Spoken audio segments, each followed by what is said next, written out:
સહજાત્મ સ્વરૂપ પરમ ગુરુ આ આત્મા અવશ્ય વિશેષ ઉત્તમ ગતિને પ્રાપ્ત થવાનો છે. ચૈત્ર વદ ચોથ સાયંકાળે વિશેષ ગતિ તે કઈ?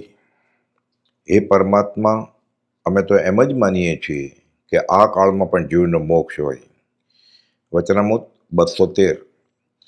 મોક્ષ તો આ કાળને વિશે પણ પ્રાપ્ત હોય અથવા પ્રાપ્ત થાય છે. વચનામૃત 379. વેદાંત આદિક તો આ કાળમાં સર્વથા સર્વકર્મથી મુકાવવા માટે જણાવે છે. વચનામૃત 180. છોડી મત દર્શન તણો, આગ્રહ તેમ વિકલ્પ, કયો માર્ગ આ સાધશે, જન્મ તેના અલ્પ. આત્મસિદ્ધિ શાસ્ત્ર ગાથા 105. આ મારો મત છે માટે મારે વળગી જ રહેવું, અથવા આ મારું દર્શન છે માટે ગમે તેમ મારે તે સિદ્ધ કરવું, એવો આગ્રહ અથવા એવા વિકલ્પને છોડીને આ જે માર્ગ કયો છે તે સાચશે, તેના અલ્પ જન્મ જાણવા. અહીં જન્મ શબ્દ બહુવચનમાં વાપર્યો છે. તે એટલું જ દર્શાવવાને કે ક્વચિત તે સાધન અધૂરા રહ્યા, તેથી અથવા જગન્ય કે મધ્યમ પરિણામની ધારાથી આરાધન થયા હોય, તેથી સર્વ કર્મ ક્ષય થઈ ન શકવાથી બીજો જન્મ થવાનો સંભવ છે. પણ તે બહુ નહીં, બહુ જ અલ્પ. સંકિત આવ્યા પછી જો વમે નહીં તો ઘણામાં ઘણા 15 ભવ થાય, એમ જીને કહ્યું છે. અને જે ઉત્કૃષ્ટપણે આરાધે તો તેનો તે ભવે પણ મોક્ષ થાય. અત્રે તે વાતનો વિરોધ નથી. વચનામૃતમાં આત્મસિદ્ધિ શાસ્ત્ર વચનામૃત 718માં આ ગાથાના શબ્દાર્થ ભાવાર્થ વિવેચનમાં અજ્ઞાનીઓ આજ કેવળ જ્ઞાન નથી એવી હીન પુરુષાર્થની વાતો કરે છે. વચનામૃત પાનું 703. કેવળ જ્ઞાન આ કાળમાં નથી એવું અવળું માની લેવું નહીં અને કહેવું નહીં. ઉપદેશ છાયા વચનામૃત પાનું 717.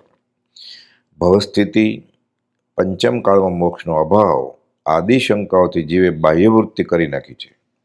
પણ જો આવા જેવો પુરુષાર્થ કરે ને પંચમ કાળ મોક્ષ થતા હાથ ઝાલવા આવે ત્યારે તેનો ઉપાય અમે લઈશું.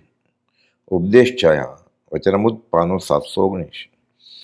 આ કાળમાં મોક્ષના નહીં હોવાપણાની આવી વાતો કોઈ કહે તે સાંભળવી નહીં. ઉપદેશ છાયા વચનામૃત પાનું 720.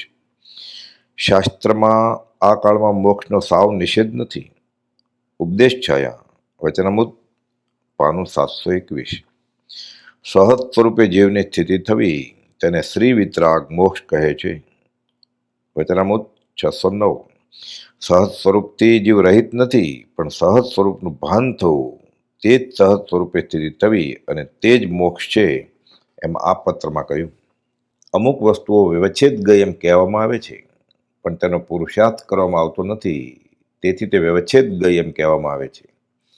યદ્યપિ જો તેનો સાચો જેવો જોઈએ તેવો પુરુષાર્થ થાય તો તે ગુણો પ્રગટે એમાં સંશય નથી. અંગ્રેજોએ ઉદ્યમ કર્યો તો હુન્નરો અને રાજ મળ્યા. હિન્દુસ્તાનવાળાએ ઉદ્યમ ન કર્યો તો પ્રાપ્ત કરી શકે નહીં. તેથી વિદ્યા જ્ઞાન વ્યવચ્છેદ ગઈ એમ કહેવાય નહીં. વ્યાખ્યાનસાર 2 ચોથી નોંધના 31માં બોલમાં વચનામૃત પાનું 766. વચનામૃત 411માં કૃપાલદેવે પ્રકાશ્યું કે જીનના કહેલા શાસ્ત્રો જે ગણાય છે તેને વિશે અમુક બોલ વિચ્છેદ ગયાનું કથન છે, અને તેમાં મુખ્ય એવા કેવળ જ્ઞાન આદિ 10 બોલ છે. અને તે 10 બોલ વિચ્છેદ દેખાડવાનો આશય આ કાળને વિશે સર્વથા મુક્ત પણ ન હોય એમ બતાવવાનો છે. તે 10 બોલ પ્રાપ્ત હોય અથવા એક બોલ તેમાંનો પ્રાપ્ત હોય તો તે ચરમ શરીરી જીવ કેવો ઘટે એમ જાણી તે વાત વિચ્છેદરૂપ ગણી છે. તથાપિ તેમ એકાંત જ કહેવા યોગ્ય નથી એમ અમને ભાસે છે. એમ જ છે, કારણ કે ક્ષયિક સંકેતનો એને વિશે નિષેધ છે. તે ચરમ શરીરને જ હોય એમ તો ઘટતું નથી, અથવા તેમ એકાંત નથી. મહાભાગ્ય એવા શ્રેણિક ક્ષયિક સંકેતી છતાં ચરમ શરીર નહોતા, એવું તે જ જીન શાસ્ત્રોને વિશે કથન છે. જીન કલ્પે વિહાર વિવચ્છેદ એમ શ્વેતાંબરનું કથન છે, દિગંબરનું કથન નથી. સર્વથા મોક્ષ થવો એમ આ કાળે બને નહીં એમ બેનો અભિપ્રાય છે, તે પણ અત્યંત એકાંતપણે કહી શકાતો નથી. ચરમ શરીરપણું જાણીએ કે આ કાળમાં નથી, તથાપિ અશરીરી ભાવ પણ એ આત્મસ્થિતિ છે, તો તે ભાવ નહીં એ ચરમ શરીરપણું નહીં પણ સિદ્ધપણું છે. અને તે અશરીરી ભાવ આ કાળને વિશે નથી એ માત્ર કહીએ તો આ કાળમાં અમે પોતે નથી એમ કહેવા તુલ્ય છે. વિશેષ શું કહીએ? એ કેવળ એકાંત નથી. કદાપી એકાંત હો તો પણ આગમ જેણે ભાગ્યા છે તે જ આશય સત્પુરુષે કરી તે ગમ્ય કરવા યોગ્ય છે, અને તે જ આત્મસ્થિતિનો ઉપાય છે. મોક્ષ માર્ગે ચડેલો જીવ ઉત્કૃષ્ટ પુરુષાર્થ કરે તો તે ભવે મોક્ષે જાય, સાધે તે મુક્તિ લહે, એમાં ભેદ ન કોઈ. જ્ઞાનીના વાક્યો સિદ્ધાંતરૂપ છે. આ કાળમાં મોક્ષ ન થાય એવી પરમ કૃપાદેવની માન્યતા નથી. જ્ઞાનીનો મોક્ષ અને લૌકિક મોક્ષ જુદો જણાય છે. મોક્ષ પ્રાપ્ત થઈ શકે એમ છે. બોધામૃત ભાગ 3, પત્રાંક 1002, નવી આવૃત્તિ. મોક્ષે જતા ક્ષેત્ર કંઈ અટકાવે નહીં, કાળ પણ અટકાવે નહીં. સાધના ભૂલવાળી હોય તે અટકાવે છે. બોધામૃત 2, પાનું 79. આ કાળમાં કેવળ જ્ઞાન ક્ષાયિક સંકેત ન હોય એવું એકાંતે કહ્યું નથી. શાસ્ત્ર એ સદગુરુ દ્વારા સમજવા યોગ્ય છે. બોધામૃત ભાગ 2, પાનું 186. આગમમાં કેવળ જ્ઞાનનો નિષેધ કર્યો નથી, પણ પછીના આચાર્યોએ કેવળ જ્ઞાનની આ કાળમાં ના લખી છે.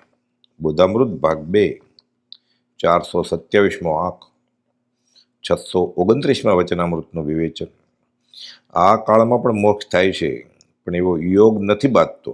સદગુરુની આજ્ઞાએ વર્તે તો આ કાળમાં મોક્ષ થાય. પાનું 352, બોધામૃત 1. દર્શન મોહ ઉપશાંત અથવા ક્ષીણ થયો છે જેનો, એવો ધીર પુરુષ વિતરાગોએ દર્શાવેલા માર્ગને અંગીકાર કરી શુદ્ધ ચૈતન્ય સ્વભાવ પરિણામી થઈ મોક્ષપુર પ્રત્યે જાય છે. તથારૂપ પ્રત્યક્ષ સદગુરુને યોગે અથવા કોઈ પૂર્વના દ્રઢ આરાધનથી જીન આજ્ઞા યથાર્થ સમજાય, યથાર્થ પ્રતીતિ થાય અને યથાર્થ આરાધાય તો મોક્ષ થાય એમાં સંદેહ નથી. અહીં જ જે પરમાત્મા છે, બીજા રામ છે, બીજા મહાવીર છે, અમૃત સાગર છે, કલ્પ વૃક્ષ છે, હરિ, ઈશ્વર, સર્વાત્મા પરમાત્મા છે, સતમાં અભેદ છે, નિર્વિકલ્પ છે, સહજ આત્મ સ્વરૂપ છે, શુદ્ધ સહજ આત્મ સ્વરૂપ છે, વ્યવહારમાં બેઠા જતા વિતરાગ છે, સર્વ પ્રકારે સર્વજ્ઞ છે, પૂર્ણ વિતરાગ જેવો બોધ સહેજે સ્મરણમાં આવે છે, અશરીરી ભાવે જીવે છે, ભાવનીય સિદ્ધ છે, મુક્તાત્મા છે, અવ્યબાસ સ્થિરતામાં છે, અને ભગવાન પાર્શ્વનાથ જેવી જેની દશા છે એવા પરમ કૃપાળુ દેવ. કહે છે, ફરી મળીએ કે ન મળીએ, સમાગમ થાય કે ન થાય, અમારામાં અને મહાવીર દેવમાં કોઈ ફરક ગણશો નહીં. ફરક માત્ર પેરણનો છે, ખંભાતના નગીનભાઈ અને લલ્લુભાઈ ઝવેરને.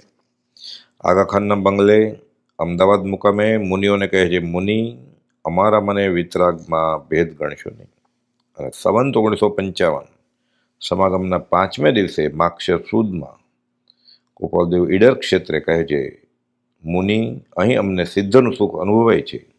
આ બેઠા છે તે સિદ્ધ પોતે, અને જેના પર બેઠા છે તે સિદ્ધ શિલા.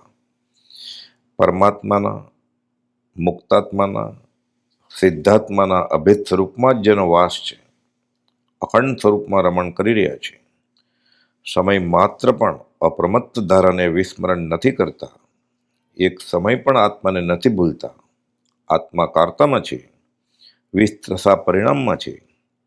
એવા પરમ કૃપાળુદેવ શ્રીમદ રાજચંદ્ર, તેની અવશ્ય વિશેષ ઉત્તમ ગતિ કઈ હોય? અતિમતિમાન દેવગુરુ સારિખા, જાણે પણ ન કહી શકે, કયું છતાં પણ વિશાળ ગગનવત, જન મન વિશે ન સમાઈ શકે, સહજાત્મ સ્વરૂપ પરમ ગુરુ.